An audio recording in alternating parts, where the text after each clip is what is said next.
አንድ ግጥም አትይለን? አይ እንግዲህ መጽሐፎችን ሶስቱም እጅሽ ላይ አለ። ወይነህን አውርጂው አታውርጂው ከአፕሊኬሽኑ ላይ ከፍሎሪዳ አፕሊኬሽን ላይ አላቀም። አንድ ግጥም ባንቺ ድምጽ ለዚህ መረዋ ሆነ ድምጽሽ ልስማው። የራሴን ግጥም ሰዎች ሲያነቡ ደስ ይለኛል። በእናትሽ መቼም ነጥብ ለማስጣል ነው።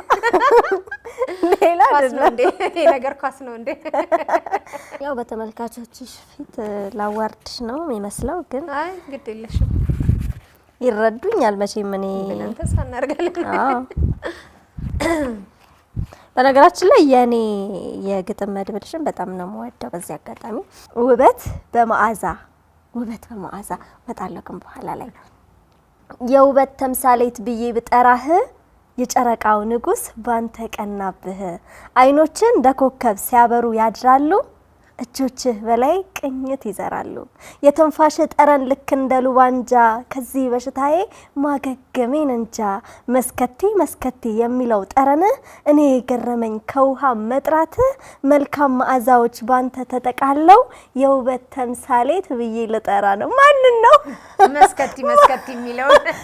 ይሄ ለማን ነው? ቆይ እኔ ተናገር። በዚህ አጋጣሚ መጠየቅ ነው የምፈልገው፣ ለማን ነው ይሄ ነገር የተጻፈው? ሁሉ ይወራል እንዴ?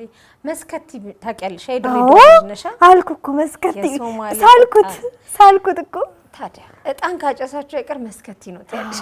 ሉባንጃና መስከቲ። አዎ ያገሬን እጣን የገለጽኩበት ግጥሜ ነውና በቃ እንደዚህ አይነት መዓዛ ያለው ወንድ ለኢትዮጵያ ሴቶቹ ሊስጥልኝ እግዚአብሔር።